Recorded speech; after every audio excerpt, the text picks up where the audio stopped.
Okay, people, I want to tell you something about the office and the myth that you need an office in 2023 or 2024. That you need an office.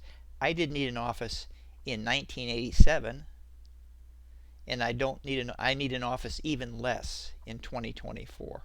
Let me tell you why. Your car is your office. That's where a real estate broker works. They work out of their car. Okay?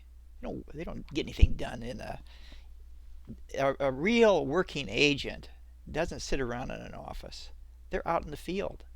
They're dealing with real people. You think a hey, okay, an office in a high traffic area uh, that has big name appeal, you can get some walk-in traffic. But if you're sitting around waiting for customers, you ain't gonna make it. I'm just gonna tell you that. You gotta prospect, define your customers, and then you gotta go to them.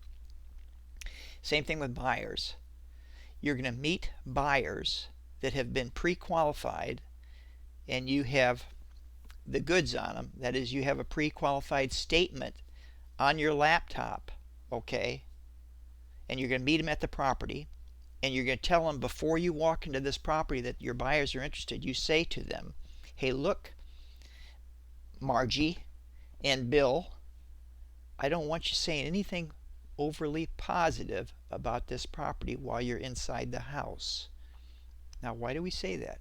Why do we caution our people that way? Because nowadays, people have these cheap nanny cams inside the house, scattered inside the house. Okay? Many do, and you'll never find them. They look like clock radios and stuff. You'll never find them, and they're cheap. And they know you've used showing time to set up the showing, so they know when you're going to be in the property, and you have a Sentry Lock subscription, so you can open the thing right up, and they know when you enter it, and they know when you leave it. And during that time, you could be very well tipping your hand while you're talking inside the house. Oh, Daddy, oh, look at this hot tub. Oh, look at this kitchen. Daddy, please buy me this house. That'll cost you an extra 20, 30, $40,000 when you talk that way. So you got to tell your clients, loose lips sink ships in this game, okay? When you're with a buyer, you're representing the buyer. Man, you don't want your buyer paying too much for that house. They'll never use you again, all right? So, listen to me. Tell the buyer to zip it inside the house. Be respectful. Don't say anything negative either, because if you say something negative, oh, look at this piece of shit. Oh, I hate this kitchen. Who in the world painted this bedroom orange? Who did that? You know, what kind of idiot puts that kind of shit on the wall? Never say anything negative about the house either. You talk that way inside the house, you'll piss the seller off, and you won't be able to buy it for any price. You won't be able to get anything less than a full price, full tilt offer. Okay? You can't say anything overly good, and don't you dare say anything bad about it, because if they hear it, you can't buy the house. Okay? Listen to me about this. Now, do we have clarity on this? You get yourself a little desk. This is one that I have.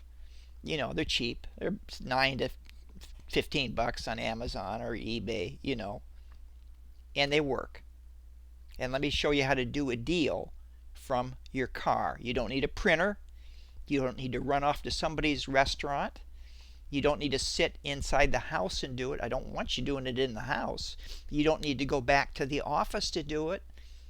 You know, you're going to do it immediately sitting in the car before you leave. And there's a benefit to that because your people can see the house while you're negotiating the offer.